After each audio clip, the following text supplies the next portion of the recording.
do the job and we'll be listening.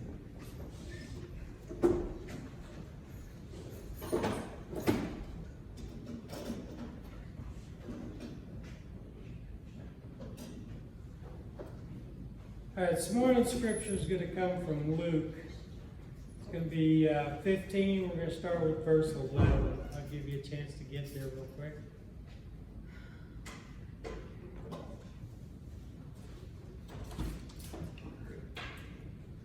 Jesus continued, "There was a man whom had 2 sons.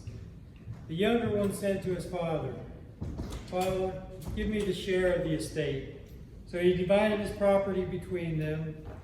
Not long after that, the younger son got together all he had, set off for a distant country, and there squandered his wealth in wild living. After he had spent everything, there was a severe famine in that whole country, and he began to be in need. So he went and hired himself out to a citizen of that country, who sent him to the fields to feed the pigs. He longed to fill his stomach with the pods that the pigs were eating, but no one gave him anything. When he came to his senses, he said, 'How many of my father's hired servants have food to spare, and here I am starving to death. I will sit out and go back to my father and say to him, Father, I have sinned against heaven and against you. I am no longer worthy to be called your son. Make me like one of your hired servants.' So he got up, went to his father. But while he was still a long way off, his father saw him and was filled with compassion for him. He ran to his son, threw his arms around him, and kissed him. The son said to him, 'Father, I have sinned against heaven and against you. I am no longer worthy to be called your son.' But the father said to his servants, 'Quick, bring the best robe. Put it on him. Put a ring on his finger and sandals on his feet. Bring the fattened calf and kill it. Let's have a feast and celebrate. For the son of mine was dead and is alive again. He was lost and found.' So they began to celebrate." All right, we're going to stop right there. That's been the reading of the Word. All right, I think many of us know this parable. It's called the parable of the Prodigal Son. Well, I shared this with a couple people in here. I started thinking about it. Nowhere in here does it ever say who the prodigal son is. It doesn't even say prodigal. My Bible says the parable of the lost son. So where do we get the prodigal son from? Well, let's go back to the prodigal. Can anybody tell me what prodigal means? Anybody have an idea? No? Venture to guess? When it leaves home and then comes back? Is that prodigal son? Lost, wayward? That's exactly what I thought, and I have been wrong for so many years. All my life I have thought the prodigal son was the wayward son, the lost son. Freely and recklessly wasteful and extravagant.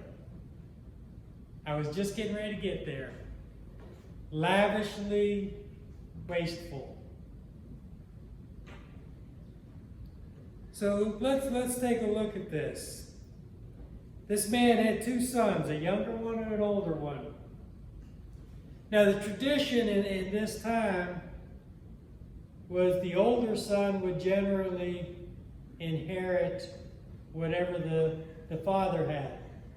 Father was the landowner generally, and the oldest son would inherit the family business, whatever that is.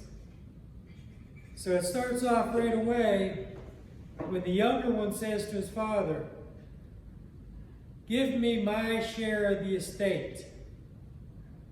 Well, he's the younger son. He really would not have a share in the estate. But what he's really saying, "Dad, I want you dead. I don't want to be under your control anymore." Isn't that what he's saying? Because the way to get their inheritance, the father had to be dead, right? So what he's saying is, "You're dead to me, Dad. Give me what's coming to me." So the father says, "Okay, son, I have two of you. I'm just going to go ahead and divide it in half. You take yours, you take yours, and do what you will." So the younger son, he takes his inheritance and he goes and he has a good time. He's buying prostitutes and wild women, wine, and just having a good time, sowing his wild oats, right? Well, as all things happen, you can't just spend with nothing coming in and expect it to last forever, can you? So he was foolish with his money. So what happens next is he falls homeless, hungry, disheveled, and he hires himself out as a slave. And I'm guessing that life was not very good for him. He was stripped of everything in life, and he goes to work feeding the pigs, which in the footnotes of my Bible, I have a lot of footnotes in this big, massive Bible. It's a study Bible. It makes several comments that feeding the pigs is the lowest form of slavery that you can have. So he's feeding the pigs and not even getting enough to eat. The pigs are eating better than he is. So that tells you what society is thinking of this younger brother. So he starts thinking, he says, I remember, my father's servants, they had extra food to spare. They didn't have it so bad. Maybe I can go back, Dad's already given me my inheritance. My younger brother's got everything else, or my older brother. Maybe if I go home, my father will take me back as a servant. So he takes off, and the father sees him coming from a distance. So I think he does what any of us as parents would do. He sees the wayward son coming back, and he runs up and he takes him and he hugs him and he gives him a kiss. Now here's something I want to bring up that I think is of importance. I'm going to say that again. He ran up when he saw him in the distance. He grabbed him, he hugged him, and he kissed him. Before any confession was made. Before the son even said anything, came the kiss. I think that's important. And I'll tell you why in just a minute. The son is trying to tell him, look, Dad, I've sinned against you, against the heavens. I've been bad for a long time. I don't deserve to be your son. Will you take me as a slave, as a servant? But the father's just so happy that his son has come home, he doesn't hear any of that. He says, boys, go out and find the fat calf, butcher that thing, because we're going to have a celebration. And while you're doing that, you give my son a bath. You put the best robe on him. Give him some sandals, and give him a ring. Those are very symbolic. By putting the best robe on him, what is he doing? He's giving him back his identity. The cloak of righteousness. Only in that time, only slaves went barefoot. So when he gives him back his sandals, what's he giving him? He's really giving him his establishing who he is. And by giving him his ring, a ring in that time that had a signet on it that they would press into wax when they wrote a letter as a seal. So at this point, he's given him the authority to do business in the family name. So he's restoring him to everything.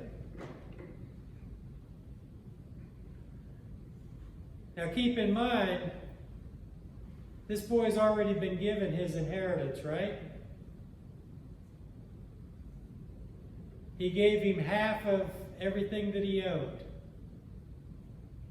which is more than what he should have gotten according to the times. Now, think about this. There's two brothers, and most of us have siblings. And the older brother, I'm sure, knows that the tradition is that he gets double whatever the younger brother gets. He's getting half, not double. So do you think there might be a little animosity between the two of them? You think that the older brother might be a little upset? Now, he hasn't come into the picture yet, but I would think that he'd be angry. So,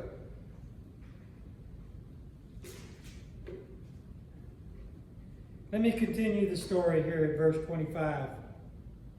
Meanwhile, the older son was in the field. When he came near the house, he heard music and dancing.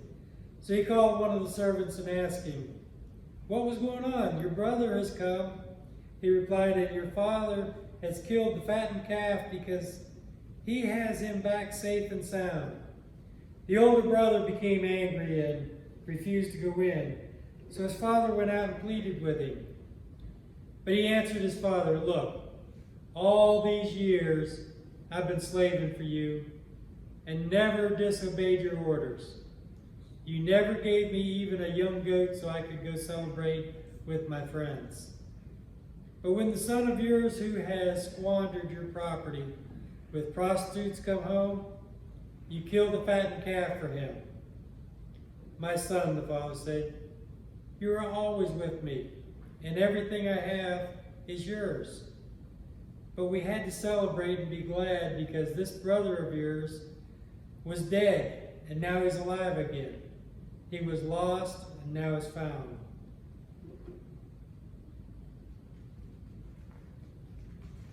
Do you think that that's a appropriate response from the older brother? To be angry? I think it's a normal response. And how many times have you heard that son of yours or that daughter of yours? How many times have y'all heard that? Or your kids say that to you about their siblings? That's pretty common. So what really is he? He's jealous, isn't he? He's jealous. Because he's not getting his fair share in his mind because of this brother. So in this story, it's called the Prodigal Son. Who really is the prodigal son?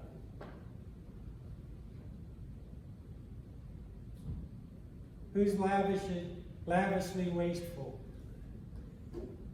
Father. The Father. He's lavishly wasteful with his love. And if you look at this whole story is about us and the Father. The Father is our Lord, Jesus Christ. Jesus was sent to the cross because he loved us so much. John 3:16. For God so loved the world that he gave his only begotten Son. Romans 5:8.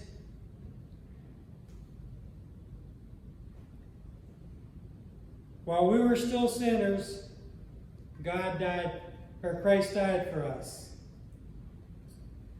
That is an unconditional love, is it not? 1 John 3. See what great love the Father has lavished on us, that we should be called children of God. And we are his children. So, let me ask this question. How do we think that the Father sees us? Which son do you think he sees us as? The youngest. Are we the young son that is going out and being wild and sowing wild and just having a good time and no regards for the future? Or are we the older son that stays and you know, as I look at this, the more I look at it, both of these sons see themselves as slaves. The older one even said it. He said, I have slaved for you the whole time. I've been here the entire time. I've never disobeyed you. So both of these sons think that they're slaves. So, how do you think the Father sees us? Do you think he sees us as slaves?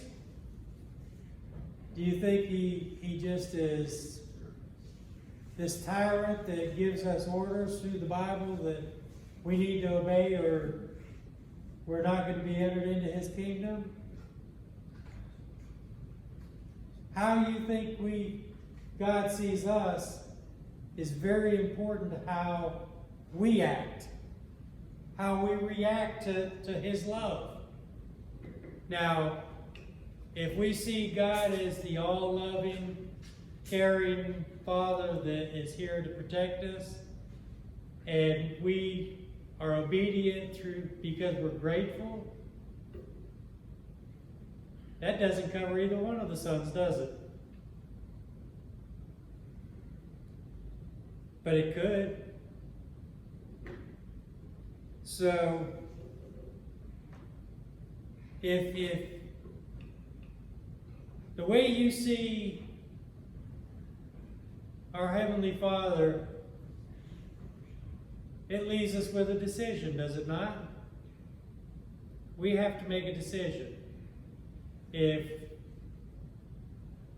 we have not taken God and Christ and the Lord and put him into our hearts and believe with our whole heart that he does love us, which he does, and live the life of Christ or attempt to because we're grateful and because it is right, because if you're living and in the Word of Christ, it's going to be awful hard for you to be a sinner.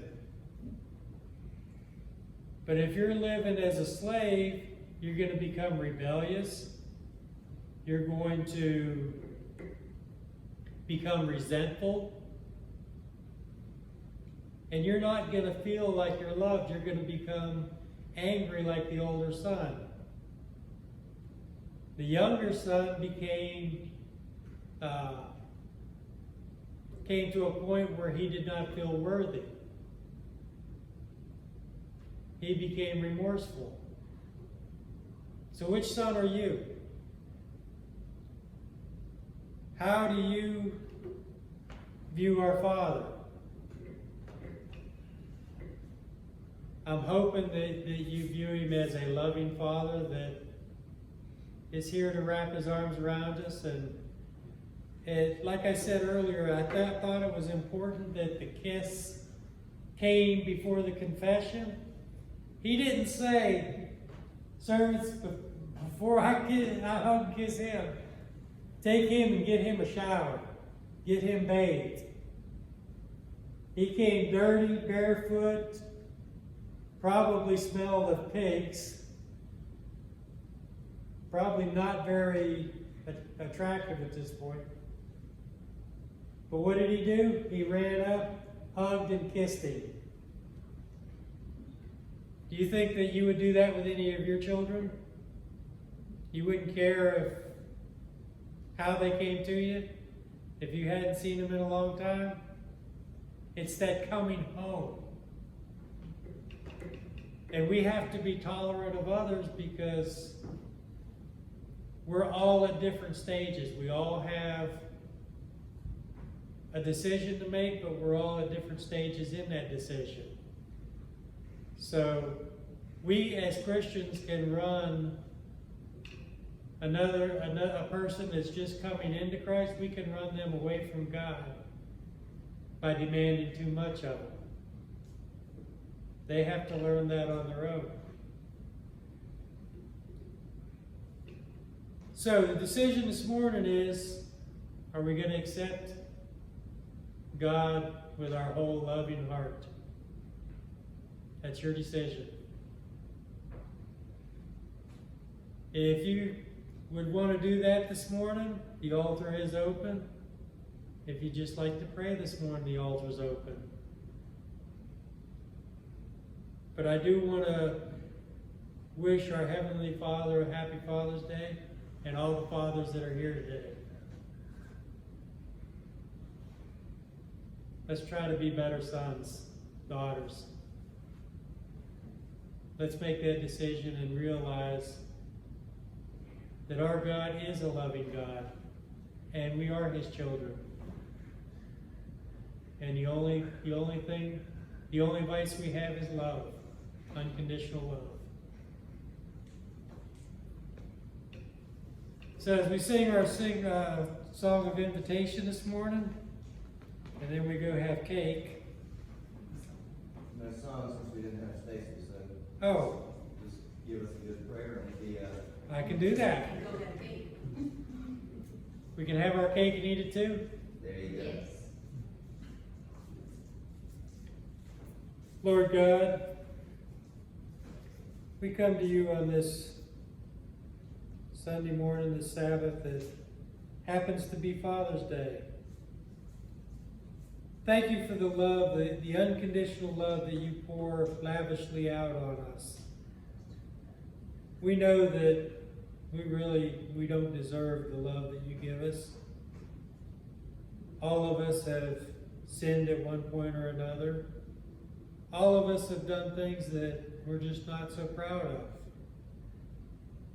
And you still accept us, time after time, mistake after mistake, you accept us, just as we are. You don't tell us that in order to be righteous that or holy that we have to go and make amends first.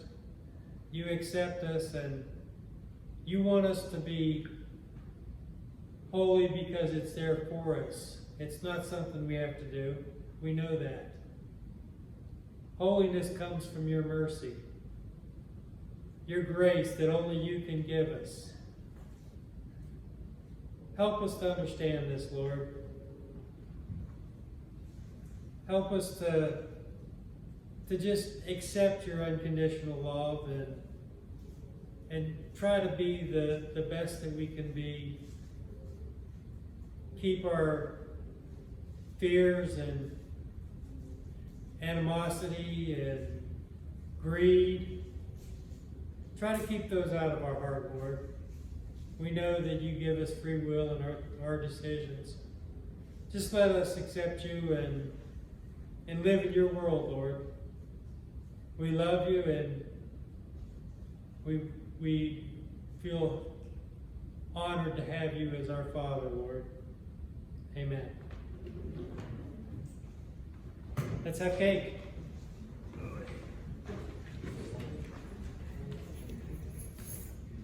You awake now, Bobby?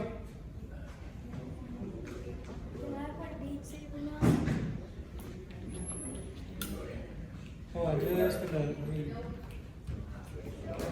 me get back here. I don't know if beat saber is a good idea here. Because we're trying to get the room.